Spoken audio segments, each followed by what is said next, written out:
Bon début de semaine, bienvenue à Parle Jase en ce lundi. Ça va parler politique et j'ai avec moi sur le panel Jason Ouellette. Bonjour. Bonjour. Et nous avons un invité aujourd'hui qui est en direct du Mexique. Monsieur Maxime Daigle est avec nous, un ancien combattant MMA et auteur de plusieurs livres et qui s'implique dans différentes choses au niveau politique, mais qui est sur son bateau au Mexique. Bonjour, Monsieur Daigle. Oh, on l'entend là. Monsieur Daigle, bonjour.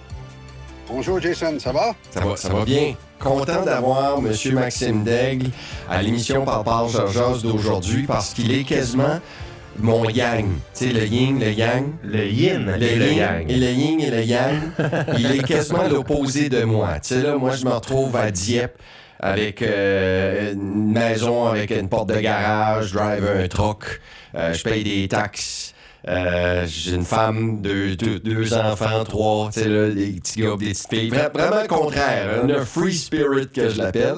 Puis j'aimais, ou j'étais content d'inviter Maxime, parce que j'ai rencontré Maxime dans la grosse crise des gaz de schiste il y a une dizaine d'années, quand que le gouvernement provincial parlait de commencer à exploiter les gaz de schiste. J'ai suivi Maxime pas mal. Monsieur Daigle, ouais, vous êtes un des premiers opposants à encadrer au gaz de schiste au Nouveau-Brunswick. Oui.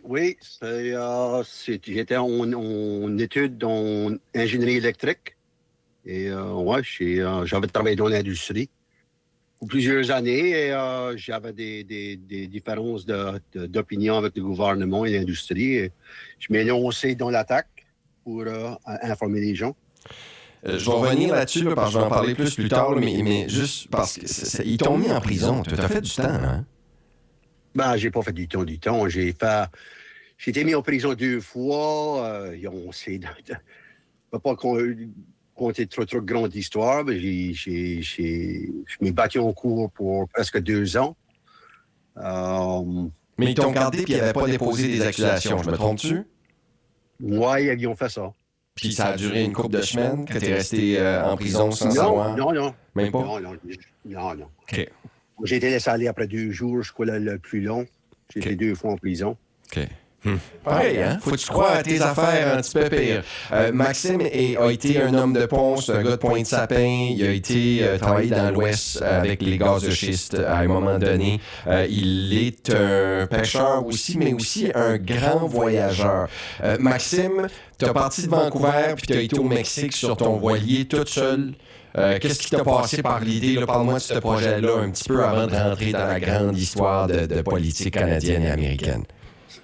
Parce que je pense qu'on va embarquer dedans, malheureusement ou heureusement. Ouais. Hopefully. Non, j'ai... dans le temps de COVID, j'en avais assez. C'est une des raisons pourquoi j'ai voyagé beaucoup de ma vie. Je ne fit pas vraiment dans la société. Alors, j'avais acheté un bateau à voile 2 ans et demi passés, 3 ans passés maintenant. Et j'allais m'en aller déménager à Bella Coola. Tu as entendu parler de Bella Coola probablement avec l'attaque de Grizzly qui avait eu lieu pas longtemps passé envers les enfants. Alors, j'ai vécu dans cette région-là. J'allais m'en aller là. Et à fin de compte, c'est un beau, un bel endroit, un bel environnement, mais il y a trop de pluie pour moi. Et je me décidé de partir l'été passé, le printemps passé, de l'île de Vancouver. Et je m'ai rendu au Mexique. Avec votre propre voilier? Avec mon propre voilier, moi-même. Juste un tronc de 2 pieds. Et ça a été une aventure. J'ai vu des belles vagues. J'ai aussi vu des belles choses. Beaucoup de dauphins, des baleines, etc. C'était beau. Tout un périple. C'est-tu pollué? Comment ça? C'est-tu pollué comme qu'on le dit? Là? Ils disent tout le temps que la mer se devient de plus en plus polluée, puis qu'il y a des espèces de terre, de plastique. Puis tu voyais ça dans ton voyage, as-tu vu? Non, j'ai pas vu ça. Moi, le plus loin qu'on ait été de la côte, c'était probablement 40 000. OK. Je tirais tout le temps autour de 20-25 000 de la côte. Alors, non, j'ai pas vu de ça. Hey, M. Daigle, vous opérez votre voilier vous-même? Est-ce que vous êtes capable, autonome, seul, d'opérer votre voilier sur l'océan? Oui. C'est pour ça que j'ai choisi un bateau un peu plus petit. OK. Ils peuvent l'opérer tout seul. Hey, c'est tout un travel. Est-ce que vous avez déjà envisagé peut-être même envoyer de traverser l'océan, peut-être faire se rendre en Europe, quelque chose de même? Il y a des gens qui le font. Il y a des gens qui le font. Pour moi, non. C'est comme j'ai dit, j'ai voyagé à peu près à 70 pays de ma vie. Oh, wow. Et j'ai plus d'intérêt de faire des grandes exploitations. Je veux juste... On vient plus vieux. Je m'en vais vers 48 ans. Et je veux juste trouver un endroit où que j'aime l'environnement et que j'aime la température, obviously. Et avoir mon endroit où ce que je peux me détacher de la rat race, qu'on va dire. Parce que vous, là, c'est vraiment un peu le contexte politique qui vous a amené à vouloir vous retirer un peu du monde public et de vous retirer, en fait, vous éloigner. Et parlez-nous de votre décision. Ça vient de quel contexte politique qui vous a frustré à quelque part? Ben, ça m'a tout le temps frustré. Sur le point de vue politique, j'ai voté quand j'avais 19 ans. Et j'ai jamais voté de nouveau. Et je ne me rappelle pas si c'était une élection provinciale ou fédérale. Et ça, c'est presque 30 ans passés. Et je suivais les élections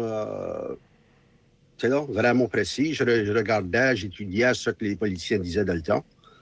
Et j'ai vu que les deux côtés, chaque côté, nous manipulaient, faisaient des exagérations. Puis pour moi, c'est démontré. Et je me disais, si c'est des gens qui font une compétition de performance pour une job avec si tant de responsabilités, et les gens acceptent ça, pour moi, ça faisait pas de bon sens. Et je m'ai dit, je ne vais jamais voter de nouveau parce que, c'est comme j'ai dit, des gens qui décident des lois, qui décident sur nos taxes, qui décident sur tout de notre vie, et ils nous manipulent et nous comptent démontrer. Et tu ne sais pas s'ils comptent démontrer ou qu'ils nous manipulent parce qu'on n'a pas de loi pour les adresser. Et ça me fait de la peine de voir les choses comme qu'elles sont. Et je m'ai juste détaché et étudié comment le processus de la politique s'en va. Et quand l'affaire du gaz de schiste, ça produit, ça m'a fait... Et je m'ai fait approcher pour rentrer en politique dans le temps, au Nouveau-Brunswick. Je n'avais pas le choix de m'asseoir là et pas juste me plaindre, mais d'essayer d'étudier comment est-ce qu'on pourrait améliorer les choses. Et d'ailleurs, vous avez écrit plusieurs livres. Là. Je vois ça, Becoming the Change, Beyond Belief, Beyond Revolution, The Myth of Canada. Il y a peut-être certains contenus dont vous pouvez nous parler, parce que c'est justement des livres qui partagent un peu votre vision ou votre opinion par rapport à la politique. Oui. C'est des choses que, c'est comme j'ai dit, je suis obligé de m'asseoir là et réfléchir, pas juste me plaindre. Que ce parti-là qu'on démontré, on y manipule. Et comme bien des gens, c'est dur de s'asseoir là, de réfléchir. Et quand je m'assieds et réfléchis sur les choses, comment est-ce qu'on pourrait adresser les montries de la manipulation, les exagérations de la part des politiciens? Comment est-ce qu'on peut adresser ça? Et j'ai vu quelque chose je faisais une discussion avec un ami de Montréal, il me disait, je disais, comment est-ce que les politiciens sont protégés de pouvoir nous compter des montries et il n'y a pas there's no repercussions. Il n'y a pas rien pour les punir. Fait qu'une fois élus, ils peuvent dire qu'est-ce qu'ils veulent, puis s'ils ne rencontrent pas la pesanteur de leurs paroles, bof, that's it, prochaines élections, ils se font défaire si tel est le cas, puis c'est tout ce qu'ils ont. Une petite tape sur la main, puis avoir de salaire. C'est ça l'excuse qu'on se fait dire, d'accepter. On se fait conditionner d'accepter, c'est ça qu'on fait. La prochaine élection, on va les voter en tort. Là, au point de vue fédéral, il y a de quoi qui les protège, qui s'appelle le privilège parlementaire. Et le privilège parlementaire les protège de dire ce qu'ils veulent dans la Chambre des communes et dans d'autres exercices dans la politique. Et pour moi, comme exemple, 2 ans passés, j'ai été à Ottawa. J'ai conduit l'île de Vancouver jusqu'à Ottawa pour voir si je pouvais avoir un parti politique de parrainer une pétition pour faire réforme aux privilèges parlementaires, pour créer la parjure politique. Pour mieux le comprendre, pour que les gens comprennent mieux mon point, si on regarde dans une cour au système judiciaire qu'on a, on a quoi qui s'appelle la parjure. La quoi? Parjure. La parjure, merci. Parjure, perjury. Et au Canada, tu peux recevoir jusqu'à 14 ans en prison pour compter démontrer en cours. Mm-hmm. Mais pour les parlementaires, il n'y a donc pas de loi de parjure. Pas dans la Chambre de commune. Mm-hmm. OK. Alors, pour moi, j'ai venu avec l'idée. C'est des idées que j'ai réfléchi dessus, ça fait bien des années. Mais pour moi, il faudra avoir réforme aux privilèges parlementaires et créer la parjure politique. C'est comme n'importe quelle relation, que ce soit une relation intime, un mariage, entre amis, une équipe de sport, employé-employeur, nous autres aujourd'hui, ou comme pays. Si ce n'est pas basé sur l'honnêteté, comment est-ce que tu peux avoir une relation, un pays sans? Mm-hmm. Ça va devenir toxique du point de vue qu'on voit aujourd'hui, la division, la polarisation qu'on voit dans la société aujourd'hui. Hey, j'imagine une loi de parjure politique aux États-Unis. M. Trump l'aurait pas eu facile. Là. Il y a eu plusieurs preuves qu'il y avait eu des propos mensongers à quelques reprises. Mais vous dites que donc dans toutes les chambres des communes, vous entendez des choses fausses, mais il n'y a aucune manière de punir ces gens-là. Alors, on fait avec, on se dit c'est faux, mais la vie continue, puis ça n'a pas de répercussions. Oui, et c'est bien facile. Et ce qui arrive bien des fois, c'est que les gens, bien des gens, les voix les plus fortes, se rendent dans des camps de soit la gauche ou la droite. OK? Et je suis soit libéral, je suis soit conservateur. OK? Je suis de la gauche, je suis de la droite. Et quand tu te places dans un camp comme cela, en politique, c'est facile à voir l'autre côté qui exagère, qui compte des moitiés vérités, qui compte démontrer des exagérations, etc. Mais dans ton camp, parce que tu veux protéger ton camp, ou tu vas faire, you're going to rationalize que ton côté compte peut-être démontrer parce que ça a une bonne cause. Et tu vas le protéger. Mais de mon point de vue, toute vérité, tout mensonge, toute exagération vient au point que la politique devient de plus en plus toxique. Et c'est pas juste Trump. Trump, c'est juste... Si tu regardes à chaque politicien, comme j'ai dit, pour moi, je ne sais pas me dire que je suis meilleur, mais je n'ai pas voté pour presque 30 ans. Je ne m'ai jamais identifié, intégré dans le processus, dans le rituel. Mm-hmm. Et c'est facile de moi de garder de chaque côté. Et je vois, OK, ça sent comme si on y compte une vérité là, ils sont exagérés là, ça semble une montrer là, Pierre Poilievre va faire la même chose. Et ce qu'on a accepté ça dans la société, on a été conditionné envers les gens que c'est juste la politique. Mais quand tu as une position de responsabilité comme ça, comme politicien, il faut dire la vérité. Et de plus en plus, dans la société, c'est plus difficile d'accepter de dire que je ne le sais pas. Ou I was wrong. On est rendu au point qu'il faut défendre, du point de vue tribaliste, que ça ne fait plus de bon sens. Les menteries qui sont dites, c'est quoi? Comme moi, tout de suite, j'essayais d'en penser. Je suis OK, je vais reculer en arrière. Oui, dans le gaz de schiste. Là, oui, on parle d'ouvrir une centrale électrique au gaz dans le coin parce qu'on dit qu'on a besoin d'électricité, mais là, les universitaires disent qu'on n'a peut-être pas autant besoin d'électricité. Je checkais le conflit à Caen à un moment donné où on a perdu des millions et des millions de dollars. Où ce que, OK, ça aurait été le fun que le gouvernement soit mis en... Tu sais, là, qu'il prenne la responsabilité de ces méga pertes-là. Mais à part ça, je suis comme, on est quand même bien au Canada. C'est pas si pire que ça. Non, c'est pas ça que j'essaie de dire. C'est comme j'ai dit, j'ai voyagé à peu près 70 pays. Et le Canada, pour moi, c'est quand même un des meilleurs pays en général. que j'ai eu l'expérience de passer du temps dedans, si je peux le dire comme ça. Mais c'est l'affaire que le pays, de petit à petit, devient plus difficile pour plus de gens qui n'ont pas la chance d'avoir, on va dire, du extra cash pour accommoder le changement de vie. Il y a bien des choses que il y a des gens, avant que tu le vis toi-même, c'est difficile d'avoir. Et le Canada, c'est pour ça que je dis, c'est ça et c'est pas juste au jour d'aujourd'hui. Je suis sûr que si qu'on vivrait à 60 ans passés ou 100 ans passés ou en 1867, ça serait bien pire que c'est au jour d'aujourd'hui. Mais c'est la raison de ce qu'on vit au jour d'aujourd'hui, que ce soit le lobbying privé. Pour moi, il faudrait que ça serait illégal. Hein? C'est des réunions privées. Vous parlez, là, par exemple, quand des entreprises font des réunions privées avec des groupes de pression, et ça, ce serait illégal?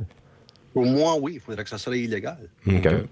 C'est là, parce que si on regarde à la Confédération de 1877, l'arrangement a été fait entre qui?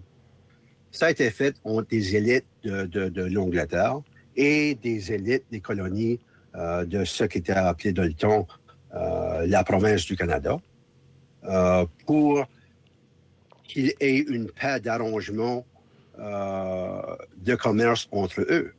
C'est pas comme si en 1867, les élites du temps ont dit « Ah, c'est pas correct ce qu'on fait à les pauvres et les gens de la province du Canada. On va créer une démocratie, tout va être égal, on va traiter tout le monde bien correct.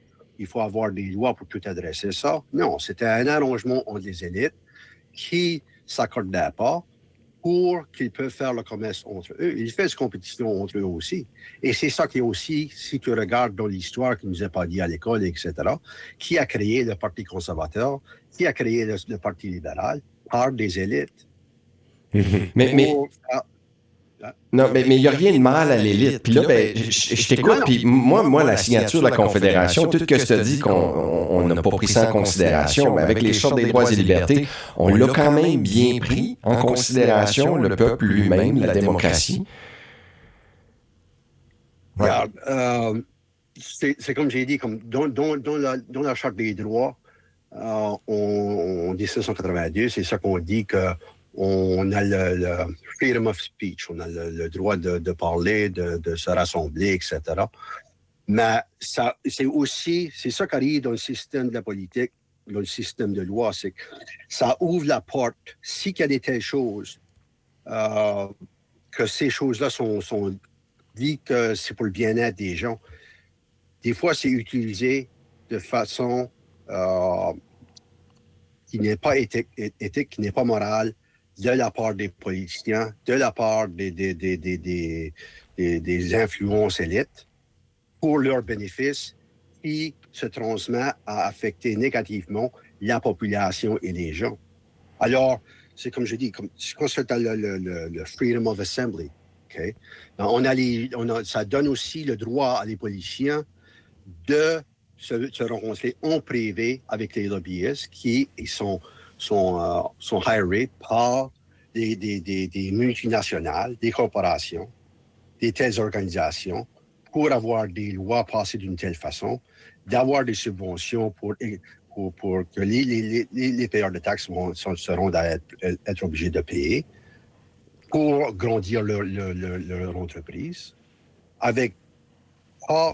On ne sait pas ce qui se fait dire, ce qui se fait influencer. Et c'est pour ça qu'on voit des gens aujourd'hui, des tels gens vont être plus pour les conservateurs ou plus pour les libéraux. Et si les libéraux sont en place, on va voir des telles industries qui semblent plus avoir une chance à grandir. Quand c'est les conservateurs qui sont au pouvoir, on va voir l'industrie pétrolière, etc., qui a une meilleure chance d'agrandir. Et c'est des industries qui sont plus attachées à des tels partis. Mais ce qui se passe en 1867, des telles familles, élites, etc., qui ont de le temps ont influencé et créé les partis conservateurs ou libéraux. Son style des industries qui s'associent mieux avec des tels partis. Et ça se passe tout dans le background. Et c'est la même chose que ce qu'on dit, le freedom of speech, le droit de... C'est la même chose. Les politiciens peuvent utiliser ça pour dire, je peux parler avec ces industries-là dans le privé. Freedom of speech, on l'a. Le privilège parlementaire nous protège. On peut dire ce qu'on veut. Et c'est la structure politique, si ce n'est pas adressé avec des lois pour être sûr qu'il n'y a pas de manipulation, de corruption, de ces choses-là, dans la politique. C'est comme si on serait assis là, tous nous autres, et on dirait, regarde, on va créer une confédération. On dit 1967, on s'assit tous ensemble et on connaît les faillites humaines, les human flaws. Comment est-ce qu'on adresse ça? Parce que quelqu'un qui me dit que Mark Carney ne compte pas de Montréal, ou que Pierre Poilievre ne compte pas de Montréal, ou que Maxime Dac ne compte pas de Montréal, c'est faux. Il n'y a pas un humain sur la planète qui ne compte pas de Montréal. Okay? C'est pas évident, c'est sûr. Mais ça veut dire que tous les politiciens finiraient par être en prison? Ben, c'est pour dire la vérité. Et si tu ne le sais pas, c'est comme j'ai dit, si on sera assis à la table, comment est-ce qu'on adresse les faillites humaines? Et il faut les adresser avec des lois. C'est bien beau l'idée de dire, je suis chrétien, je fais rien de wrong, je suis bouddhiste. Il faut l'adresser avec des lois. Et si le politicien ne le sait pas, c'est OK de dire que je ne le sais pas. On va travailler sur le sujet, on va essayer de trouver une réponse, une solution au problème. Mais ce n'est pas de dire, je sais tout, I'm a know-it-all. C'est comme une performance de théâtre d'adolescent en journée longue. Regarde les périodes de questions. C'est une blague. Il faut adresser les choses avec des lois spécifiques. Une autre chose pour moi, ce serait qu'il faudrait avoir des tests psychologiques avant et durant qu'ils tiennent office.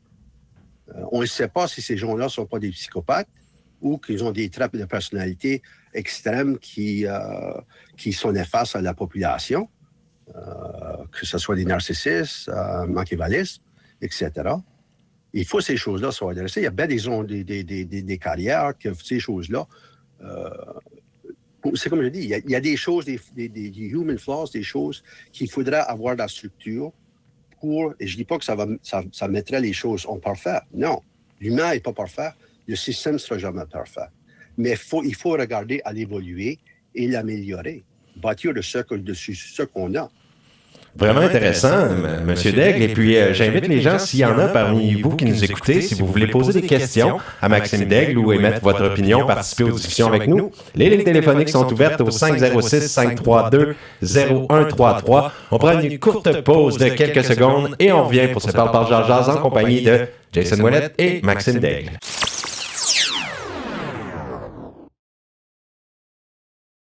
Vous êtes toujours à l'écoute de Parle Jazz. Bon lundi, début de semaine. On est en compagnie de Jason Ouellette et on a Maxime Daigle avec nous au téléphone. Et également, je vais prendre un téléphone. C'est le 506-532-0133 pour discuter avec nous, poser des questions. Parle Jazz, on vous écoute. Oui, bonjour. Je pense que M. Daigle avait raison. Il n'y a pas personne sur Terre qui est parfait. Mais comme mon grand-père disait, on mettait politique avec la religion. Il y avait juste un homme qui n'était pas fait sur la terre et non crucifié. Ça va. Vous entendez, M. Daigle? Oui. Oui, t'as raison, mon homme. T'as raison. Oui, il n'y a pas de problème. Je pense qu'il n'y a pas de problème. Bonjour.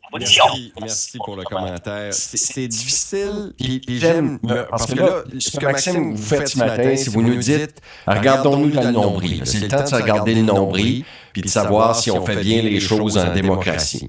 Selon votre discours depuis le début de l'émission, il y a bien des choses... Moi, j'ai rien de mal contre... j'ai rien de mal...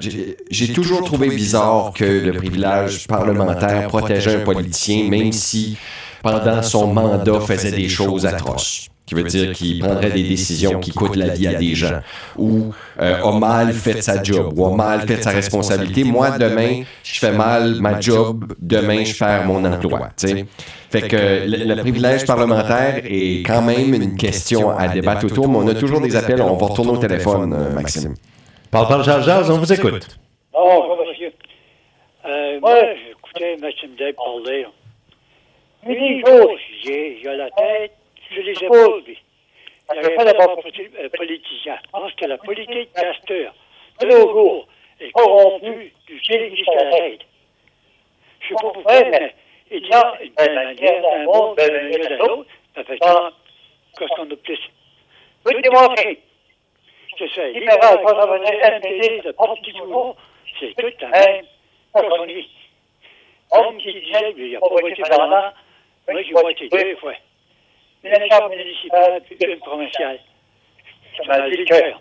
C'est mon opinion. Merci beaucoup. Bonjour. Merci. Bonne journée. On prend un autre appel. Parle, Jazz, on vous écoute. Ah, il faut fermer la radio à votre chez vous. Quand je ne vote pas, il y avait un lien contre ça. Il y avait un lien à tout. Si tu ne votes pas, tu te tais. Moi, j'ai dit, je ne sais pas, là, comme je pense à toutes sortes d'affaires, là. 100 ans passés, 103 ans passés, on était 1,6 billion de personnes sur la Terre. Ça, on arrive aux 8 billions dans 100 ans. Ça change pas mal, là. Dans ce qui parle de ça change un petit brin, puis ça a changé, puis ça a changé, puis ça a changé. Ça change bien sûr. Il y a 6,4 billions de monde de plus qu'il y avait 100 ans passés. La planète est supposée être faite par à peu près tout le monde qui a sur la planète, d'accord? Il ne devrait pas vraiment avoir de force pour ça, de la misère à comprendre ça. C'est ça, au monde, quand ça vient à accepter du monde dans le pays, ouais, tu les screens, puis si c'est fair, tu les fais venir parce qu'on les a besoin. Puis si tu t'amuses à critiquer tout ce qui se passe, puis tout ça, puis sans prendre les problèmes ou les issues que tu as, puis essayer de faire de quoi avec, puis tout en fait contradicter les affaires. C'est ça, il prend les choses, puis faire le qui fait avec. La vie, c'est une expérience. Ça fait 7 expériences de la vie. Soit tu es willing to share it, ou tu n'es pas willing to share it. Puis, moi, excuse-moi, le radio, ça a bien allumé, là. Ouais, on l'a vu ça. À l'éteindre, ça me regarde. Moi, j'ai dit, je sais pas, comme... Moi, je trouve que Karine a une bonne attitude sur le bord de... Je crois qu'il y a le secret sur le bord de... Le secret de la vie. Le secret de la vie, pour moi, c'est 10% of life is you, and the other 90% is how you react. Ça fait, si tu réagis pas, puis tu fais ton ouvrage, puis tu fais ce que toi, tu es supposé faire, le mieux possible dans la situation que vous êtes dedans avec le dos contre le wall, moi, je trouve qu'il fait une bonne job, puis moi, je lève mon chapeau à Carney, puis n'importe qui ce qu'il supporte. Puis moi, je suis un gars qui s'appelle Boulier, quand j'étais plus jeune. Puis je m'ai arrangé, ça me rend en m'enforcissant que je me ferais plus boulier, mentally puis physically. Puis moi, j'accepte pas ça de me faire boulier. Ça fait, moi, je supporte exactement ce qu'ils sont en train de faire avec nous. Qu'on parle de ton langue, jusqu'à la fin. Ça c'est une bonne affaire. Puis tout ce qui se passe sur la planète Terre right now était supposé de se passer parce que c'était de même, c'était rendu. Puis si ça ne serait pas dévoilé, on s'en allait dans une vraie catastrophe. Ça s'en allait à comme qui dirait en bon français. Ça fait, moi, je suis à la place de contradicter et tout ça, ça essaie de travailler positivement envers les choses qui se passent.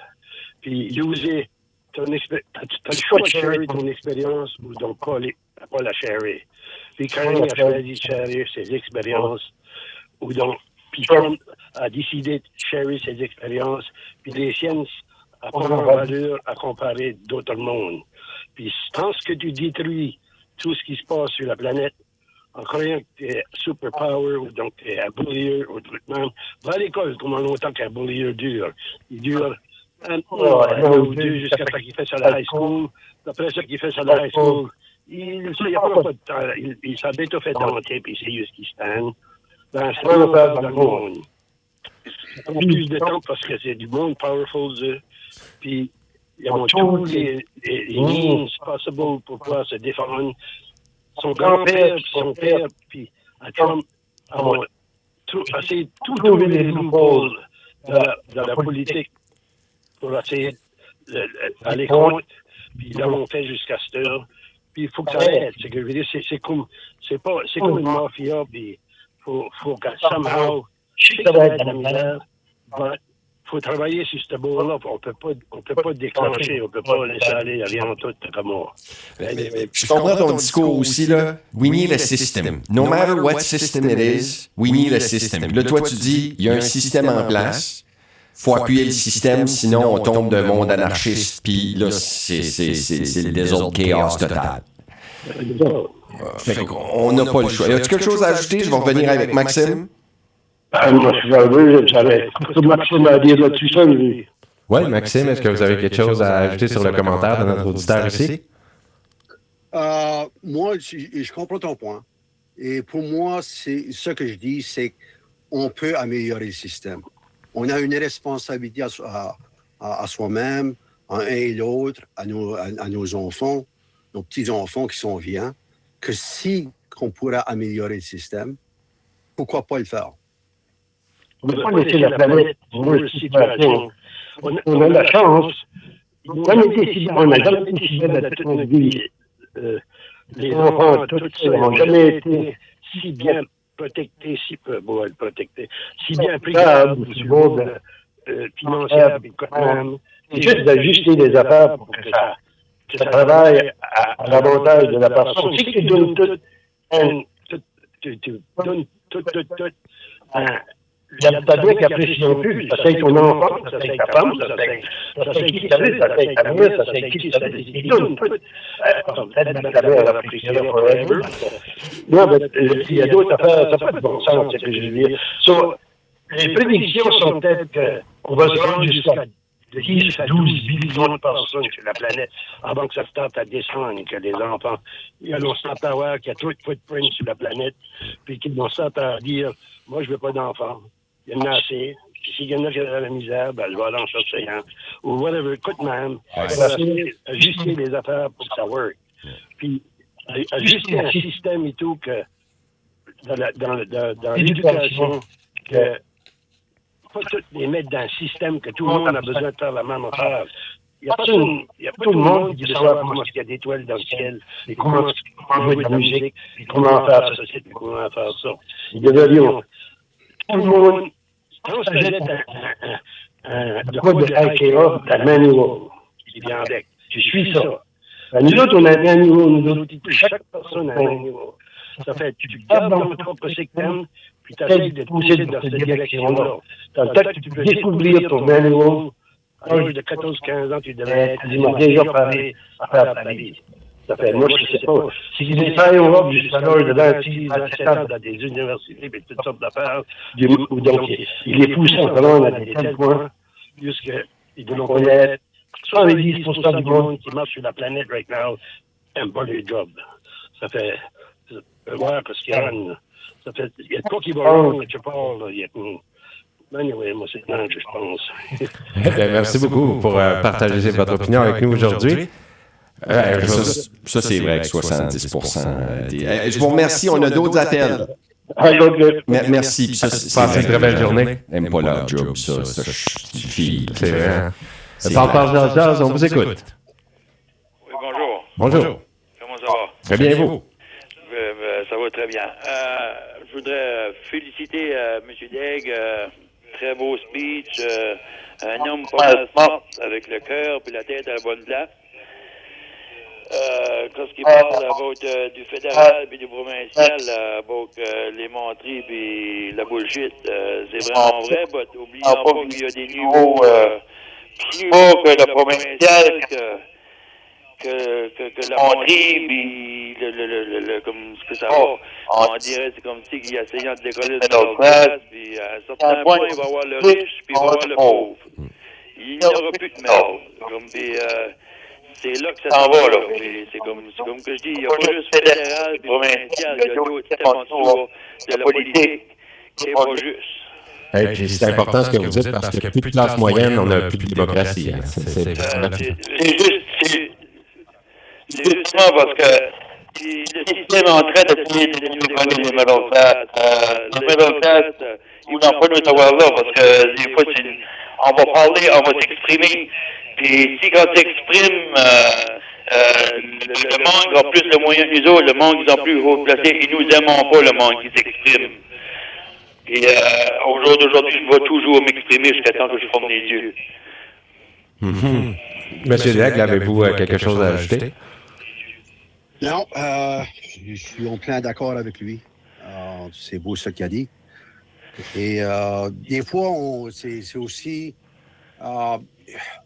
c'est difficile de ne pas se rendre au point de dire qu'il y a comme un complot contre nous autres, au point de vue de middle class, au point de vue de bien des choses.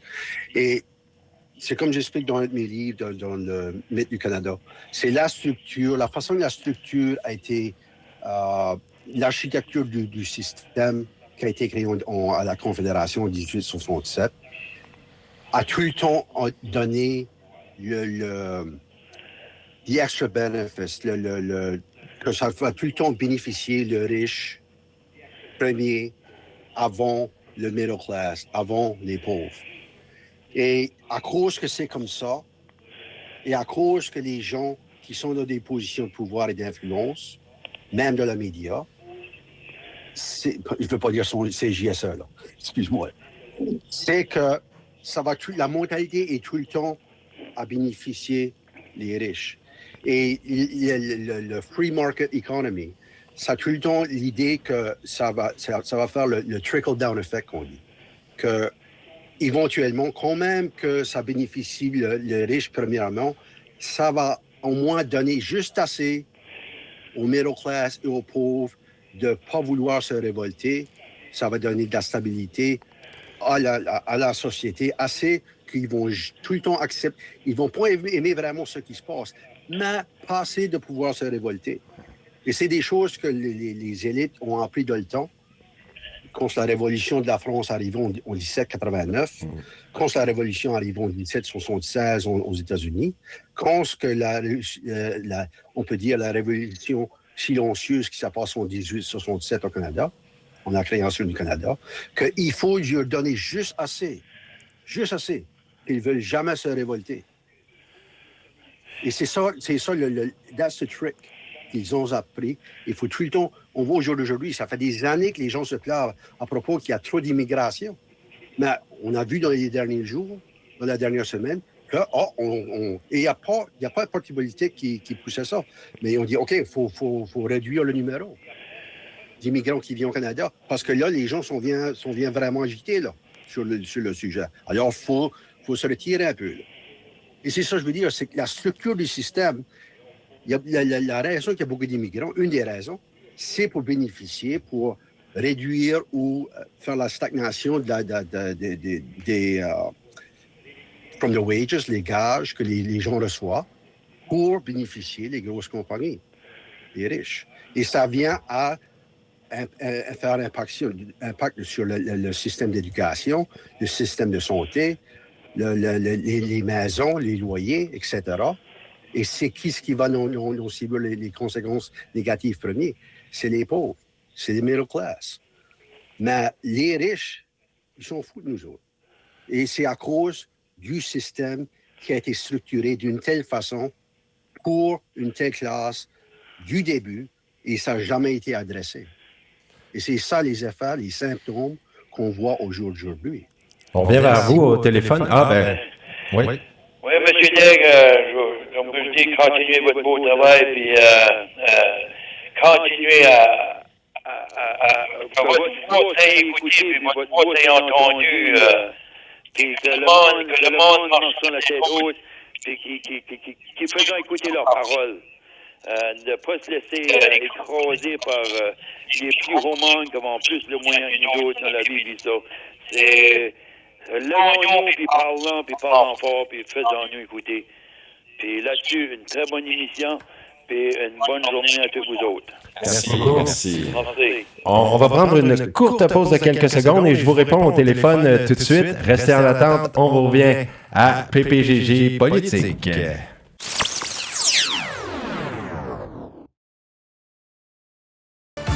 C'est bon, c'est bon.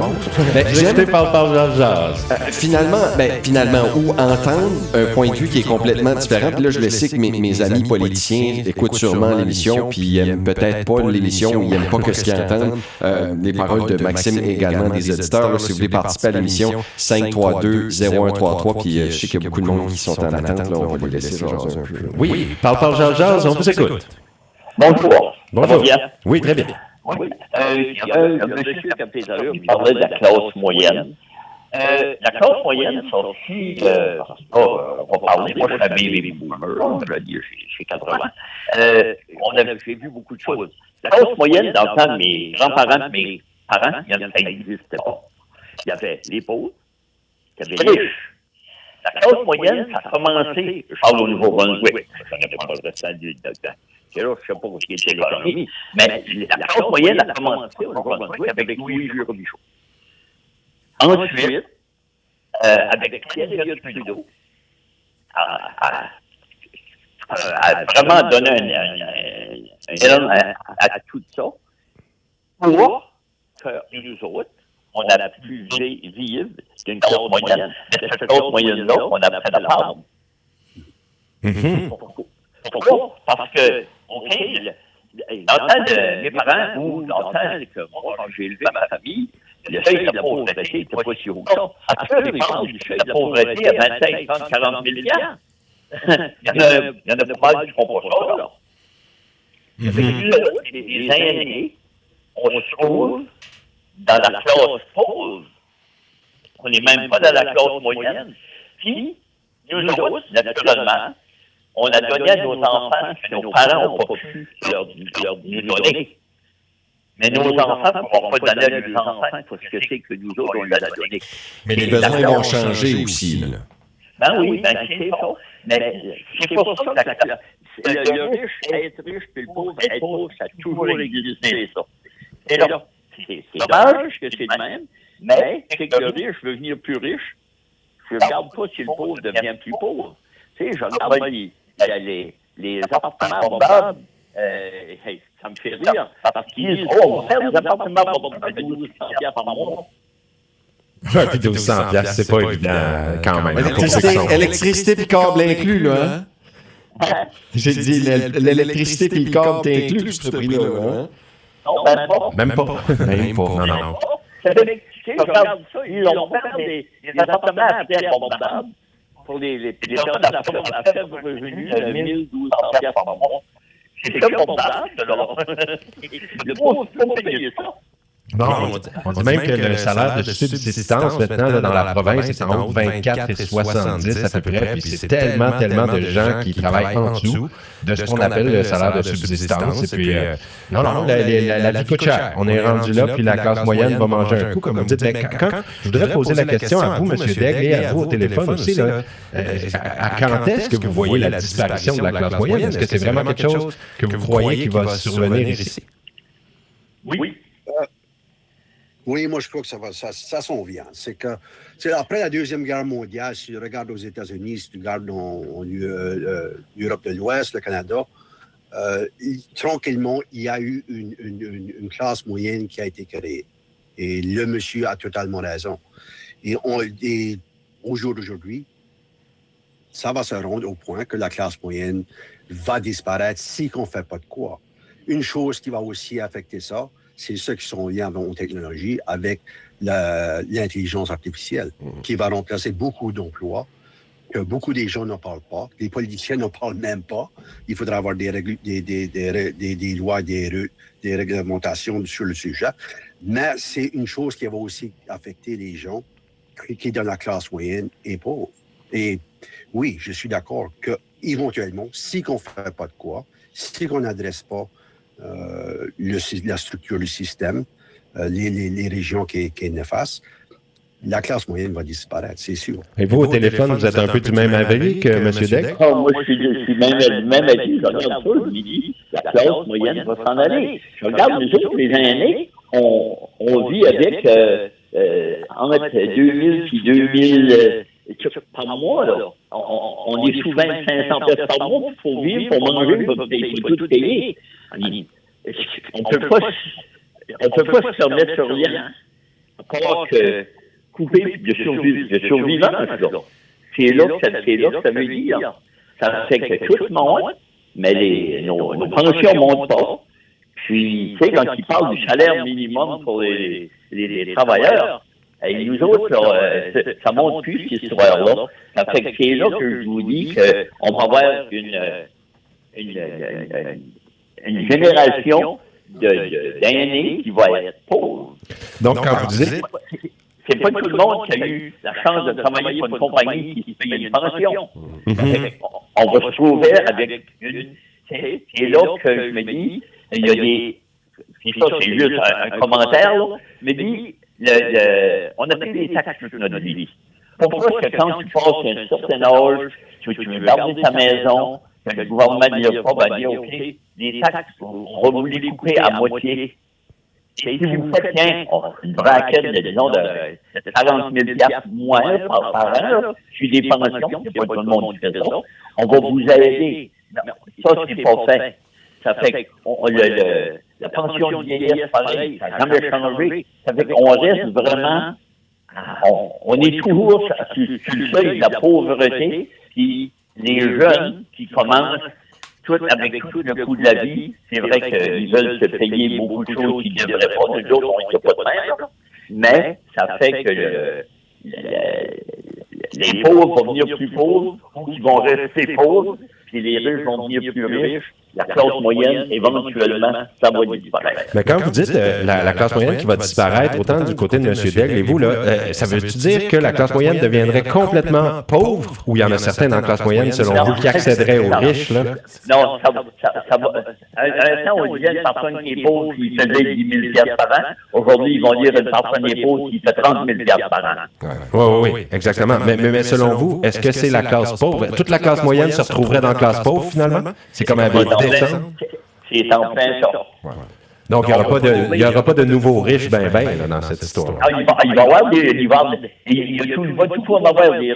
mais c'est que les riches qui vont être là vont être plus riches. C'est les riches déjà en place qui vont s'enrichir au détriment de la classe moyenne qui va aller augmenter la classe pauvre. Selon vos prévisions. J'ai aimé à un moment donné à Bill Gates qui avait posé la question là, How much money is too much money? Lui ayant accès quasiment à tout l'argent du monde, how much money is too much money for one person? En tout cas, le trillion, on sait que c'est trop. Là. Il y en a un qui va atteindre ça certainement, M. Musk, d'ici un an ou deux. Le premier trillionnaire. Il va être le premier trillionnaire au monde. Là. Ça, c'est trop. On s'entend, là? Il devrait avoir une loi qu'un être humain tout seul. C'est ça que je veux dire. Tout c'est... Puis si on regarde les compagnies, c'est tout profit. Puis, c'est là que ça vient. Puis, ils veulent pas couper sur le profit parce qu'ils veulent faire le voyage dans le sud, puis avoir le gros char, puis là. Ça fait que les autres tiennent le salaire, ils veulent pas augmenter le salaire minimum parce que ça va couper sur le produit. Ça fait que c'est une drôle de chaîne, ça. Et c'est ça le mot important qu'il a dit, la chaîne. Si tu regardes chaque produit, il y a une chaîne. C'est pas juste comme la bouffe, ça vient du fermier à ton réfrigérateur. Il y a une chaîne entre tout ça. Et des grosses corporations, des grosses compagnies multinationales, ils peuvent nous squeezer un petit peu pour les gens qui appartiennent des actions, des shareholders. Hein? Et il faut tout le temps que le système capitaliste, il faut tout le temps que ça s'améliore pour le riche. Mais la vie de tous les gens, il faudrait que ça améliore pour tout le monde. Mais la fin de compte, c'est que les gens se viennent à un point que le gouvernement va donner des subventions.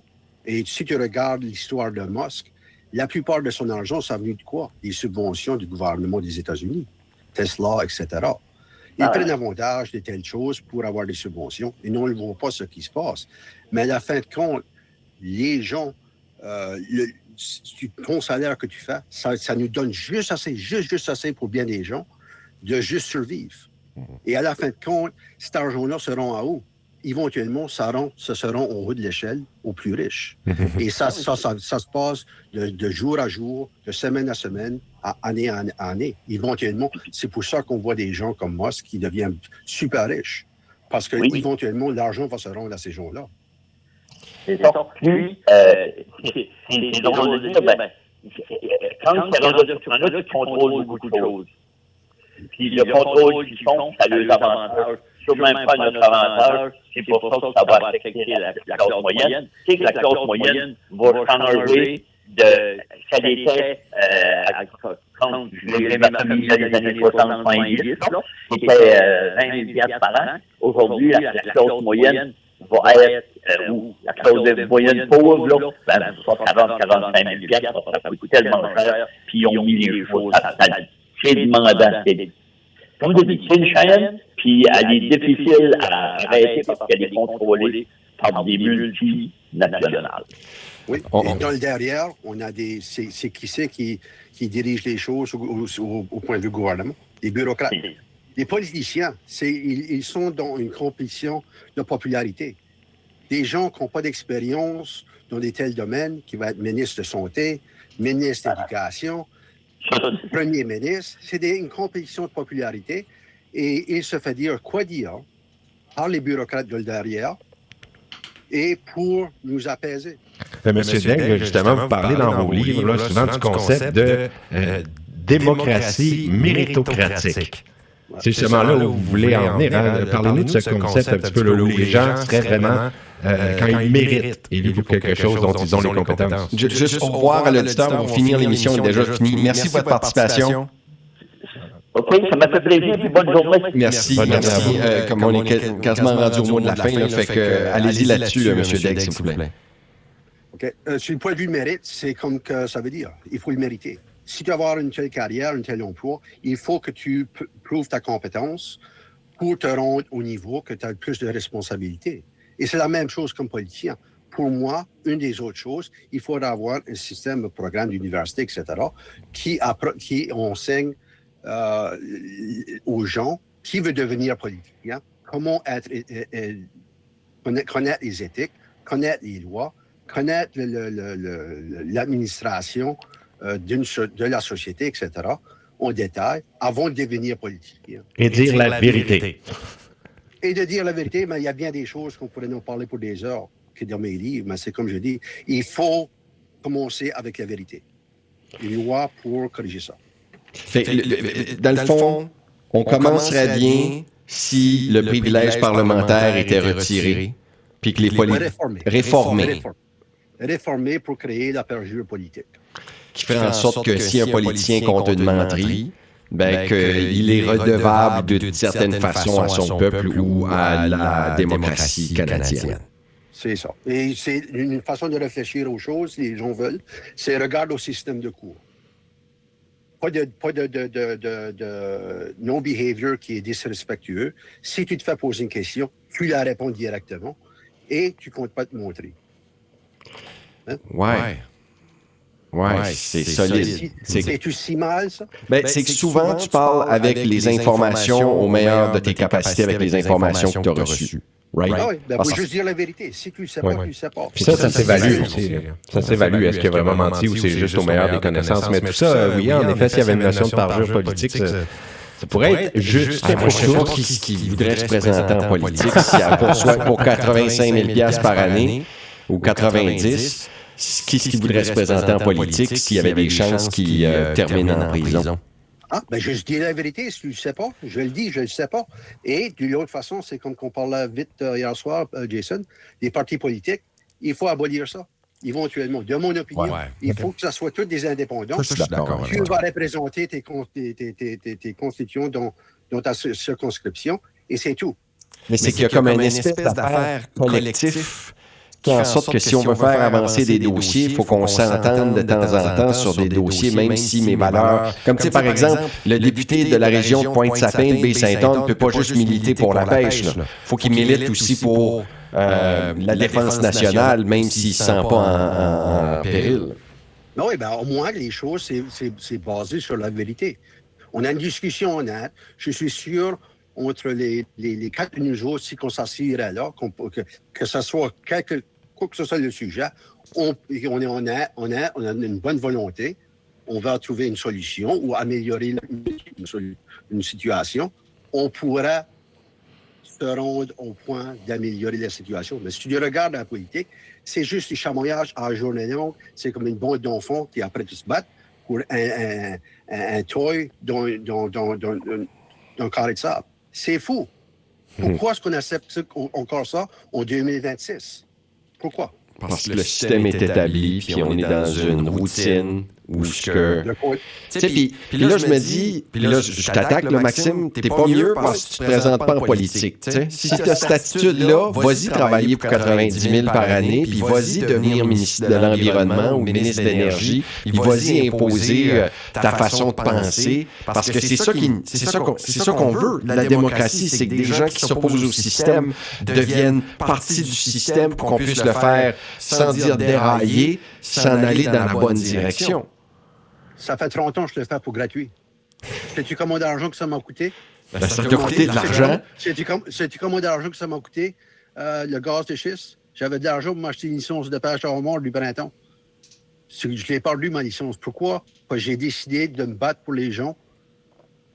Hein? Mais j'avais une compagnie de géothermie. Je l'ai perdu. J'ai tout perdu, le temps du gaz de schiste. Alors, 90 000, donne-moi là 90 000 par an pour me battre les gens. Je l'ai fait pour gratuit. Hey! Alors, ton argument, ça ne tient pas, là. C'est que j'aimerais te voir, moi, du côté des politiciens, pour que tu puisses analyser le système. Je sais qu'il y en a quelques-uns qui sont bons.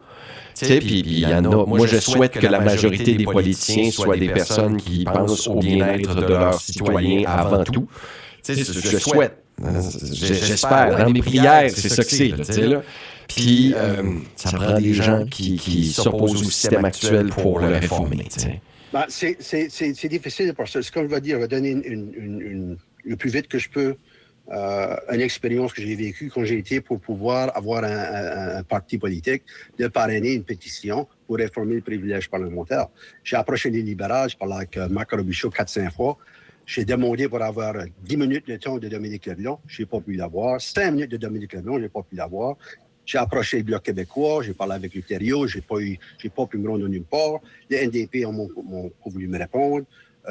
Finalement, les conservateurs, mon membre du Parlement représentant, Tom Kemek, s'est assis avec moi. J'ai donné 4 versions de réformer le privilège parlementaire. Il a dit, je ne peux pas supporter ça.